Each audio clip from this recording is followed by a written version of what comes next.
방금 고린도전서의 가장 첫 부분 중에서도 가장 앞부분인 서문을 읽었습니다.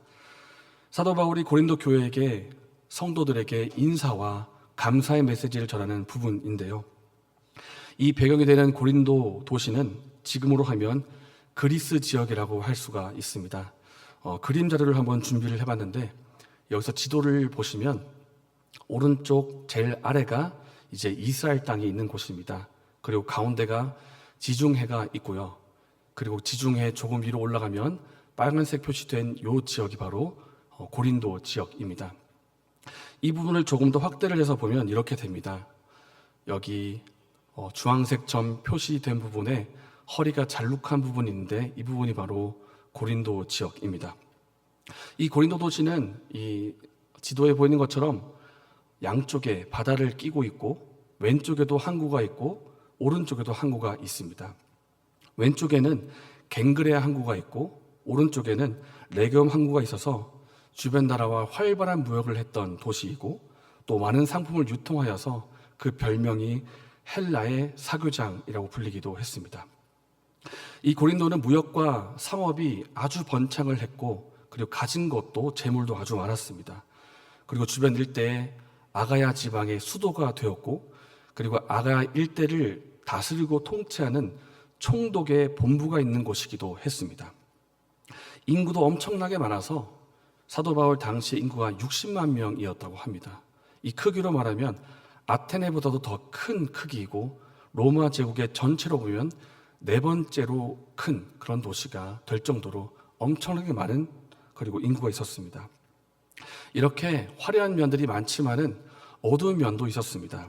항구가 발달하고 무역과 상업이 번창하는 가운데 이렇게 문화적으로 좀 열려 있다 보니까 무엇이 들어왔는가 하면 윤리적으로 성적으로 방탕한 문화가 들어왔습니다.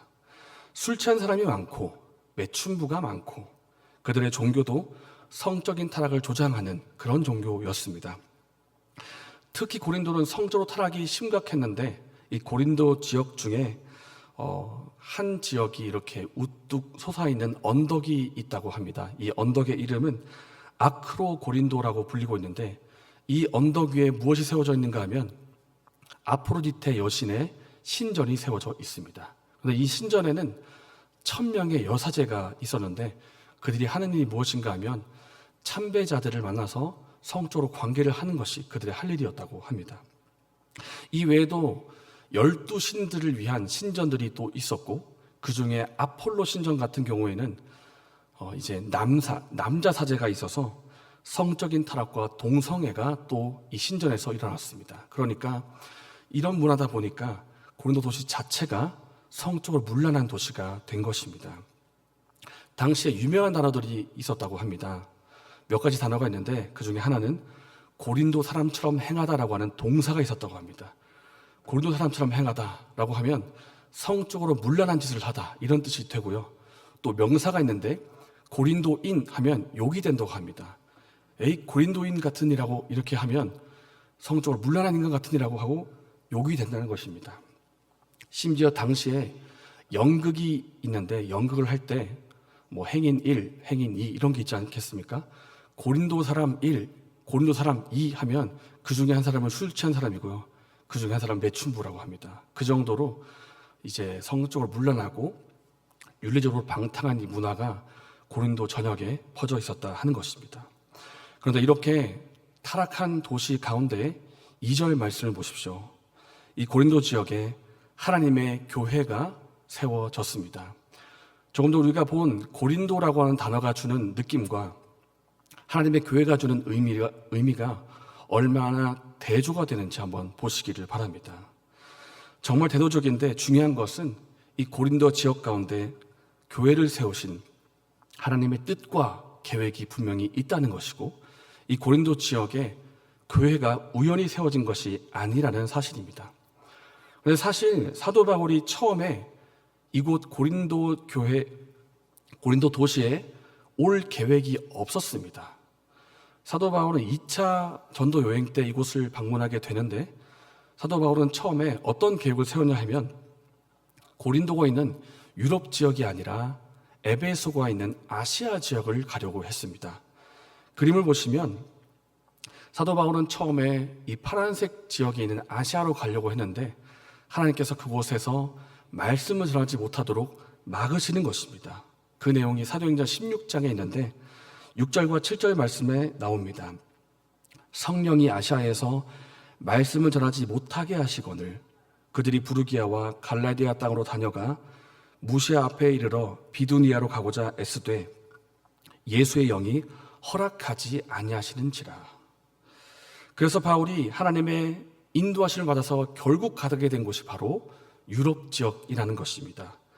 드로아에서 네아폴리로 데살로니가로 베레아로 이렇게 유럽 지역을 가게 된 것이 하나님의 인도하심이었다는 것입니다. 그리고 유럽 지역을 돌다가 끝으로 마지막으로 가게 된 지역이 바로 고린도 도시였습니다. 고린도 도시 방문 바로 직전인 아덴에서 복음을 전하는데 사도 바울이 열심히 복음을 전해도 이 말을 듣는지 안 듣는지 반응이 시큰둥했고 어떤 사람은 복음에 대해서 조롱 섞인 말을 하기도 하고 그래서 사도 바울은 아덴에서 몇몇 사람의 믿는 사람을 만난 이후로 끝으로 가게 된 것이 고린도 도시였습니다. 이 고린도 도시에서 동역자 브리스길라와 아굴라를 만나게 되고 이제 생업이 같기 때문에 함께 일을 하면서 또 일을 마친 후에는 회당에 들어가 복음을 전하고 이렇게 하나님께서 동역자를 만나게 하시고 믿는 사람을 만나게 하시고 또 하나님께서 그 마음에 감동을 주셔서 1년 반 동안이나 그곳에 머물면서 결국 고린도 교회를 세우게 된 것입니다. 이렇게 오랫동안 머물렀던 것은 에베소 3년 반, 3년 이후로 1년 반 동안 이렇게 오래 지내게 된 것입니다. 근데 이 고린도 지역이 마지막 2차 전도 여행 지역이라고 했는데 만약에 사도 바울이 그냥 빼놓고 갔으면 어쩔 뻔했겠습니까? 혹은 사도 바울이 계속해서 고집을 피우고 나는 아시아로 가겠다 이렇게 했으면 고린도 지역이 어떻게 되었겠습니까? 그런데 하나님의 뜻과 계획에는 우연이 없다는 사실입니다. 아시아에서 말씀을 전하지 못하여 방향을 유럽으로 방향을 바꾸게 하시고 또 2차 전도 마지막 지역으로 고린도에 오게 된 것도 하나님의 뜻과 계획이었고 이곳에서 1년 반 동안 머물면서 교회를 세우게 하신 것도 하나님의 뜻과 계획이었다라고 하는 사실입니다. 사실 사도 바울이라고 해서 모든 것이 다 바울의 뜻대로 바울의 계획대로 된 것이 아니었습니다. 생각했던 계획이 있고 뜻이 있겠지만은 그 계획한 대로 이루어지지 않은 것도 있고 방해를 받기도 하고 어떤 것은 실패한 것처럼 보이기도 하고 그런데 중요한 것은 사도 바울이 믿기를 내가 하나님의 부름을 받은 사도이다. 그리고 나의 온전한 초점은 하나님께 있다라고 하면서 온전히 하나님께 초점을 맞추고 그 뜻에 순종했다는 사실이 중요한 것입니다. 1절 말씀 한번 보십시오. 하나님의 뜻을 따라 그리스도 예수의 사도로 부르심을 받은 바울이라고 고백을 합니다. 내 뜻과 내 계획이 아닙니다. 하나님의 뜻을 따라 부름을 받았고 이 고린도 교회를 세운 것 역시도 하나님의 뜻을 따라 세웠다라는 것입니다. 저 여러분도 마찬가지입니다. 우리가 하나님의 뜻과 계획을 따라 부르심을 받았다는 것을 잊지 않기를 원합니다. 지금 내가 여기에 이 자리에 있는 것이 하나님의 뜻과 계획 가운데 있다는 것을 기억하기를 원합니다. 때로 우리는 내 생각과 내 뜻이 너무 강하다가도 그 뜻대로 안 돼가지고 고통하고 고민하고 힘들어할 때가 있습니다. 제가 결혼하진 않았지만 결혼하신 분들이 이런 말씀을 하신다고 합니다. 내가 왜 이 사람하고 결혼을 했을까? 지금은 안 그런데 그때는 왜 콩깍지가 씌었나 보다. 뭔가 실수가 있었던 걸까? 아니면 운명의 장난인 건가? 그런데 우연이 아닙니다. 지금의 배우자도, 지금의 내 가족과 내 자녀들도, 지금 내가 이 직장에서 일을 하고 있는 것도, 내가 지금의 직분을 받아서 봉사 일을 하고 있는 것도 하나님께서 32년 전에 갈매교회를 세우신 것도 하나님의 섭리와 뜻 가운데 이루어진 하나님의 뜻이라는 것입니다. 하나님의 은사와 부르심에는 후회하심이 없습니다. 때로는 내가 가는 걸음이 순탄하지 않아 보이고 어딘가 꽉 막힌 것 같고 앞이 보이지 않을 정도로 답답해 보인다 할지라도 하나님께서 여전히 나와 함께 하시고 나를 인도하고 계심을 믿으시기를 바랍니다. 그 부르심을 따라 오늘 하루 순종하는 저 여러분 되시기를 바랍니다. 사도 바울은 고린도 교회를 향해서 인사의 말을 전하고 또 3절 말씀에 예수님의 이름으로 은혜와 평강을 전합니다. 그리고 4절부터는 고린도 교회 성도를 생각하면서 하나님 앞에 감사의 고백을 드리는데요. 그런데 4절 말씀부터 찬찬히 한번 읽어보시면 참 이상하다는 생각이 듭니다. 일단 바울이 감사하는 것 자체가 저는 좀 이상하다는 생각이 듭니다. 왜냐하면 현재 고린도 교회의 상황이 그렇게 감사할 만한 상황이 아니기 때문입니다. 우리가 조금 전에 고린도 지역의 특징이 무엇인가를 보았습니다. 인구가 60만이요, 무역과 상업이 활발하고 또 그 지역을 다스리는 총독이 있을 만큼 엄청 번창한 화려한 도시였지만 그 어두운 이면이 있고 그 지역에 윤리적으로 성적으로 타락한 도시라고 우리가 보았습니다. 이러한 지역의 교회가 세워졌습니다. 분명한 목적과 뜻이 있겠죠.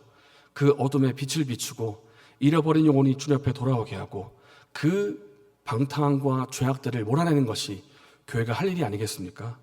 그런데 이 교회를 2차 전도 여행에 세운 이후로 3차 전도 여행을 하다가 사도 바울이 고린도 교회 소식을 듣게 된 것입니다.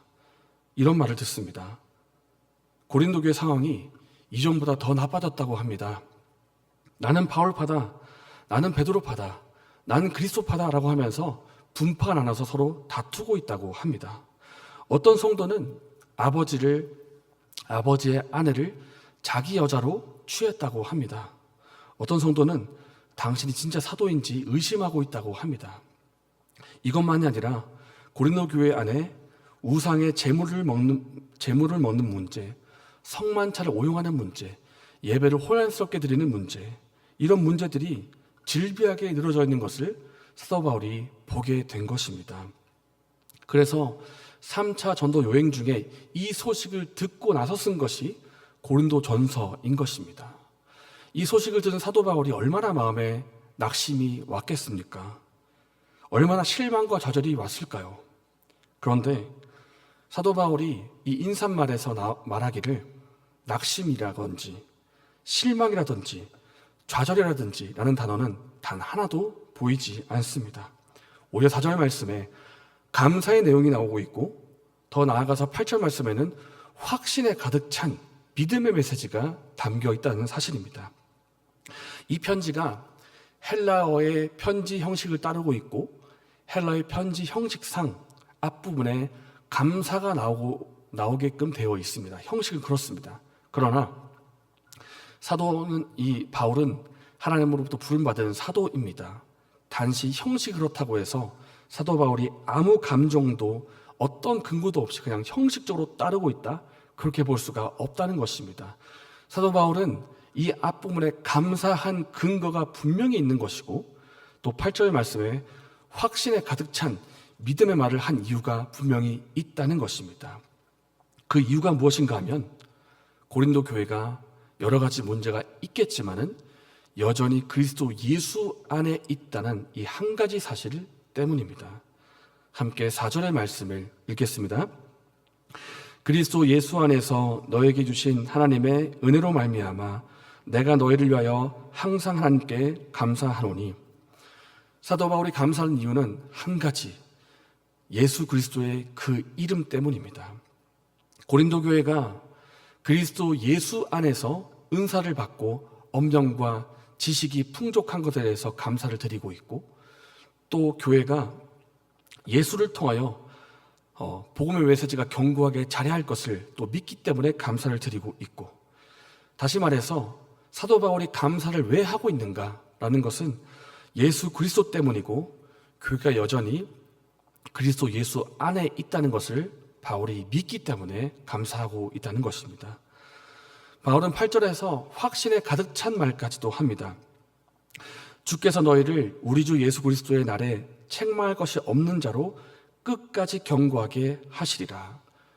이 8절 말씀 가운데 책망할 것이 없는이라는 표현이 나오는데, 지금 고린도 교회 상황을 놓고 보면 이 말이 되는 말입니까? 말이 안 되는 말이죠. 책망할 것이 왜 없습니까? 지금 한두 개가 아닙니다. 그럼에도 불구하고 바울은 책망할 것이 없는 자로 끝까지 경고하게 할 것이다 라고 굳건하게 믿고 있습니다. 이 확신에 찬 이유는 고린도 교회가 잘났기 때문이 아니고 오직 하나의 이유, 교회가 그리스도 예수 안에 있다는 이 한 가지 사실 때문에 그렇게 확신에 차서 말을 하는 것입니다. 제가 오늘 본문을 한번 묵상을 하면서 한 가지 놀랐던 부분이 있습니다. 그것은 무엇인가 하면 1절부터 9절까지 그리스도가 언급되지 않은 것이 단 한 부분도 없다는 사실입니다. 1절을 보십시오. 그리스도 예수의 사도로. 2절을 보십시오. 그리스도 예수 안에서 거룩하여지고. 3절에도 예수 그리스도로부터. 4절에도 5절에는 그 안에서라는 표현이 있지만 이것 역시 예수 그리스도 안에서라는 뜻입니다. 그러니까 오늘 우리가 읽은 1절부터 9절까지의 예수님이 언급되지 않은 부분이 단 한 부분도 없습니다. 정말 사도 바울이 작정하고 이렇게 썼다는 생각이 들 정도로 이렇게 예수님이 언급되고 있는데 무엇을 말하고 있는 것일까요? 너희 고린도 교회 성도들이 그리스도 예수 안에 있다는 것을 확실히 하고 확실히 믿으라는 것입니다. 너희가 그리스도 예수 안에 있기 때문에 너희가 그리스도 예수 안에서 구원을 받았고 은혜를 받았고 은사와 엄령과 지식을 받았고 또 그리스도 예수 안에서 너희가 끝까지 경고하게 될 것이라는 것을 너희가 믿으라는 것입니다.